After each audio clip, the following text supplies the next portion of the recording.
Hello, कैसे हैं आप सभी। आई होप कि अच्छे होंगे और आपकी पढ़ाई बेहतर चल रही होगी। तो चलिए आपकी पढ़ाई को और बेहतर से बेहतरीन बनाया जाए, उसी कड़ी में जुड़ते हैं इस नए न्यूमेरिकल के साथ। ठीक है, इससे पहले हम लोगों ने 3 पार्ट में न्यूमेरिकल्स किए हुए हैं। कुछ इन टेक्स्ट क्वेश्चन के हैं, कुछ एवरेज डिस्टेंस एंड डिस्प्लेसमेंट का है और कुछ एवरेज स्पीड का है। और आज भी हम लोग एवरेज स्पीड के ही न्यूमेरिकल को सॉल्व करेंगे।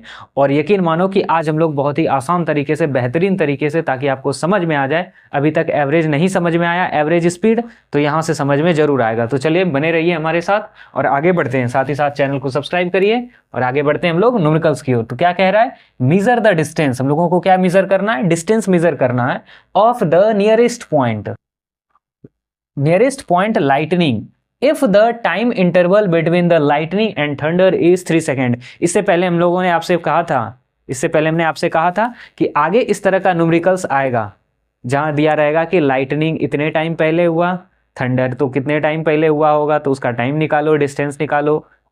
ये हमने आपको पहले बताया हुआ था। आप अगर शुरू से फॉलो कर रहे हैं पूरे प्लेलिस्ट को तो आपने जरूर ही देखा होगा। तो चलिए आगे बढ़ते हैं। यहाँ एक बात कह रहा है कि लाइटनिंग हुआ है, टाइम दिया हुआ है, डिस्टेंस हमें निकालना क्या है। सबसे पहले हमें लिखना है गिवन।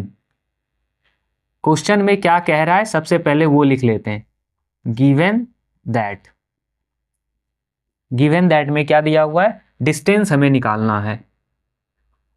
डिस्टेंस, डिस्टेंस को एस से डिनोट करते हैं, ये हमें फाइंड आउट करना है।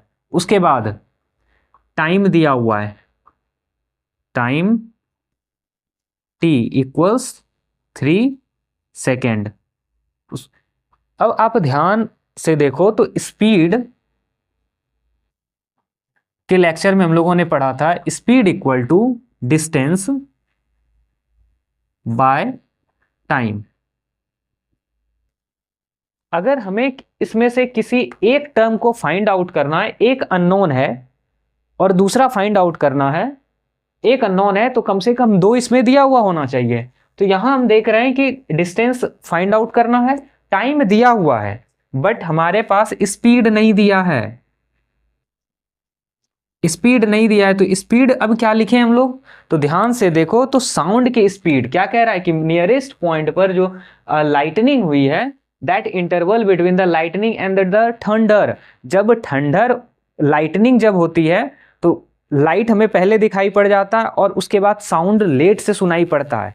आपने ये बरसात के टाइम में जरूरी महसूस किया होगा, लाइटनिंग और थंडरिंग अगर साथ साथ हो रहा है तो लाइटनिंग तो पहले हमें दिख जाता है, उसके बाद थंडरिंग कुछ समय के बाद दिखता है। तो हम लोग यहां क्वेश्चन में जनरली ये दिया रहेगा speed of sound, speed of sound equal to कितना होता है, speed of sound equal to 346 metre per second. Speed of sound 346 metre per second. Speed वाले चैप्टर में हम लोगों ने वीडियो में हम लोगों ने पढ़ा था कि स्पीड, साउंड ऑफ स्पीड क्या होता है, लाइट का स्पीड क्या होता है, speed of light, speed of light equals to 3 into 10⁸ metre per second. ये हम लोगों ने पढ़ा हुआ था। तो यहां हम लोग जो स्पीड को लिखेंगे वो स्पीड किसका लिखेंगे, साउंड का, 346 मीटर पर सेकेंड। ठीक, अब चलिए इस फॉर्मूले को यूज कर लेते हैं हम लोग। यहां जो लिखा हुआ है इसी फॉर्मूले को यूज करना है। यहां से अगर हम लोग डिराइव करें तो क्या निकल जाएगा, डिस्टेंस इक्वल टू टाइम को इस ओर ले आएंगे, स्पीड इनटू टाइम, ये हो जाएगा। हमारे पास ये दिया हुआ है, आपको पीछे पहले भी बताया हुआ है कि जहां भी आप फॉर्मूला यूज करते हैं, जो भी फॉर्मूला यूज करते हैं उस फॉर्मूले को क्या करना है, बॉक्स में बंद कर देना है। तो अब डिस्टेंस निकालना है, डिस्टेंस को एस से लिखते हैं, आप चाहो तो डिस्टेंस को पूरा ही लिख लो। डिस्टेंस इक्वल टू स्पीड कितना दिया हुआ है, 346 मीटर पर सेकेंड, और उसके बाद टाइम कितना दिया हुआ है, 3 सेकेंड। तो अब यहां अगर ध्यान से देखो तो ये सेकेंड और ये सेकेंड कैंसिल आउट हो जाएगा, डिवाइड हो जाएगा। तो इसके बाद इसका आंसर क्या निकलेगा, मल्टीप्लाई करने के बाद 3 6 8 18 और 3 4 जा 12, एक 13, 9 और 1 10, ठीक, मीटर। तो ये हमारा कुछ स्पीड डिस्टेंस निकल जाएगा। तो डिस्टेंस जहां लाइटनिंग हो रहा है, नियरेस्ट पॉइंट जो है जहां लाइटनिंग हो रहा है, वो डिस्टेंस कितना है? 1 किलोमीटर 38 मीटर। यही हमारा आंसर है। चलिए आगे बढ़ते हैं। और नेक्स्ट क्वेश्चन क्या कह रहा है? A girl lives her house at 9:30 AM for her school. The school is 2 kilometre away and class started at 10 AM. If she walk at speed of 3 kilometer for the first kilometer, okay, then what speed should she walk the second kilometer to reach the just in time? अब question बहुत ही आसान है। Question ये पूछ रहा है कि एक लड़की अपने घर से चलती है 9:30 बजे 9:30 को, और वो घर से, उसके घर से स्कूल की जो दूरी है, घर से स्कूल की दूरी है 2 किलोमीटर की। Suppose this is her house और ये जो है ये उसके घर स्कूल है। चलो ये स्कूल है, यहां से इसकी दूरी 2 किलोमीटर है, 2 किलोमीटर। अब जब यहां से उसको निकलना है 9:30 को, ये इस अपने घर से निकलती है AM में, और 10 AM में इसकी क्लास स्टार्ट होनी है। 10 AM में क्लास स्टार्ट होनी है। तो फर्स्ट किलोमीटर जो चलती है, फर्स्ट किलोमीटर चलने का स्पीड जो है, उसकी स्पीड कितनी है?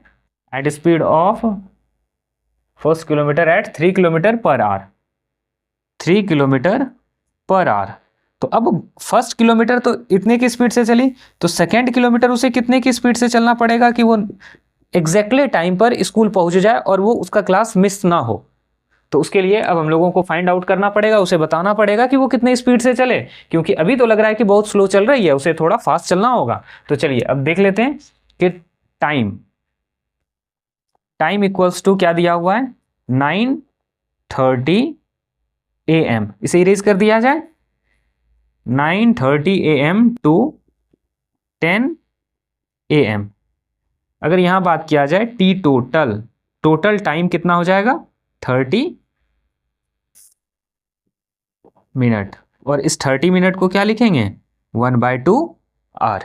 यहां तक में कोई परेशानी? आई होप कि यहां तक में आपको कोई परेशानी नहीं होगी। तो चलिए अब डिस्टेंस भी इसका देख लेते हैं। डिस्टेंस कितना दिया हुआ है क्वेश्चन में? कह रहा है distance equal to 2 kilometre, 2 kilometre इसका डिस्टेंस है। उसके बाद speed V1 equals to 3 kilometre per hour for first 1 kilometre. पहले 1 किलोमीटर के लिए, पहले 1 किलोमीटर के लिए उसका स्पीड कितना है? 3 kilometre per our. Speed late कर लेते हैं, let speed V2 for second 1 kilometre. यहां तक में आई होप कि आपको कोई परेशानी नहीं होगी। पहले के लिए इतना स्पीड है, दूसरे के लिए इतना स्पीड है, V1 V2। तो हमें अब फाइंड आउट करना पड़ेगा कि V2 कितना है। तो चलिए पहले इधर का इरेज कर लिया जाए। अगर आपने नहीं लिखा है तो आप लिख लें जल्दी से। आई होप कि आपने लिख लिया होगा। चलिए इरेज किया जाए।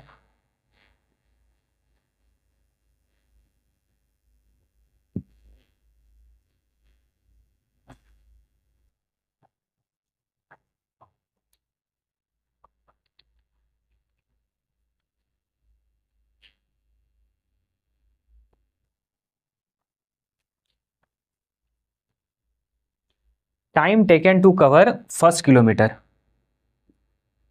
Time T1 taken to cover first 1 kilometre. तो अब टाइम अगर हमें निकालना है तो टाइम T1 निकालने के लिए हमें क्या करना होगा? T1 निकालने के लिए अभी अभी हम लोगों ने पढ़ा था, अच्छा इरेज कर दिया, speed equals distance by time, और टाइम अगर हमें फाइंड आउट करना है तो टाइम को एक साइड में करना होगा, डिस्टेंस बाय स्पीड। तो क्या हो जाएगा यहाँ डिस्टेंस, डिस्टेंस और उसकी स्पीड। उसके डिस्टेंस कितना है ध्यान से अगर देखो तो पहले किलोमीटर की बात कर रहा है, तो 1 किलोमीटर डिस्टेंस हो गया 1 किलोमीटर, और उसकी स्पीड कितनी है 3 किलोमीटर पर आवर के स्पीड से चल रही है, 3 किलोमीटर पर आवर। कितना हो गया 1/3 आवर, मीन्स कि यही लिख लिया जाए T1 equals to 1/3 hour equals to 20 minute. अब ध्यान से अगर देखो तो टोटल टाइम उसके पास कितना है, टोटल टाइम 30 मिनट्स, और उसे पहला किलोमीटर ट्रैवल करने में, फर्स्ट 1 किलोमीटर ट्रैवल करने में कितना टाइम लग गया 20 मिनट। तो अब उसके पास T2 जो बचा है वो कितना बचा है, T2 जो बचा हुआ है, अब नेक्स्ट टाइम जो बचा हुआ है तो 10 मिनट का ही तो बचा हुआ है। Total time T total minus T1, T total कितना है 30 minute minus 20 minute equals T2 equals 10 minute. और 10 मिनट को अगर हम आर में लिखना चाहें तो क्या लिख सकते हैं 1/6 आवर। पता है ना मिनट को आवर में कैसे चेंज करते हैं, आवर को मिनट में कैसे चेंज करते हैं, ये तो पता ही है आपको। तो चलिए अब हम लोगों को फाइंड आउट क्या करना है कि उसकी स्पीड क्या होगी। तो speed equal to, speed means की v2 निकालनी है हमें, चलो लिख लेते हैं speed v2 equal to distance by time. यहां तक हम लोगों ने एक गड़बड़ी क्या की है कि जहां जहां हम लोगों ने फॉर्मूला लिखा उसे सर्कल नहीं किया, बॉक्स में बंद नहीं किया। तो आगे से आप ध्यान में रखें कि ये मिस्टेक हमें नहीं करना है, जहां भी हम फॉर्मूले को लिखेंगे उसे हमें क्या करना है बॉक्स में बंद करना है, एकदम से ये आदत डालो ताकि एग्जाम में आपसे गड़बड़ी ना हो। तो v2 इक्वल टू डिस्टेंस कितना है 1 किलोमीटर, और टाइम अभी तो निकाला 1/6 आवर, तो कितना हो जाएगा 6 किलोमीटर पर आवर। तो उसकी एवरेज, उसकी जो स्पीड होगी सेकेंड किलोमीटर के लिए वो कितना हो जाएगा 6 किलोमीटर पर आवर। तो इसलिए लिख सकते हैं speed for second 1 kilometre equals to कितना 6 किलोमीटर पर आवर। चलिए यहां तक आई होप कि आपको समझ में आ गया होगा। आपने लिख लिया, अगर नहीं लिखा तो जल्दी से आप लिख लें। चलिए आगे बढ़ें। अगर यहां तक आप हमारे साथ बने हुए हैं तो अ लॉट ऑफ थैंक्स, आपने हम पे भरोसा किया, आपने इस वीडियो को पूरा देखा। आई होप कि आपको समझ में आया होगा। और अभी तक अगर आपने चैनल को सब्सक्राइब नहीं किया है तो प्लीज कर लो। क्यों ही कर लें, ताकि आपको एग्जाम के टाइम में रिवीजन करने में बहुत ही ज़्यादा आसानी हो जाए। क्योंकि इस चैनल पर जो प्लेलिस्ट बना हुआ है वो प्लेलिस्ट बिल्कुल वीडियो जो है टॉपिक वाइज है। जैसे स्पीड का है तो स्पीड के लिए एक video 10 minute 12 minute 15 minute maximum 15 minute, बहुत ज़्यादा हो गया, बहुत कॉम्प्लिकेटेड कॉन्सेप्ट है, लंबा कॉन्सेप्ट है तो फिर 20 मिनट, उससे ज़्यादा का नहीं है। इसलिए आपसे रिक्वेस्ट है आप चैनल को ज़रूर सब्सक्राइब करें, क्योंकि जो एग्ज़ाम नज़दीक आएगा आपके पास टाइम कम बचेगा और रिवीजन करने में बहुत ही ज़्यादा सुविधा होगी। तो चलिए यहाँ तक अगर आपने हमारे साथ बने हुए हैं, आप हमारे साथ बने हुए हैं तो thank you, bye, take care.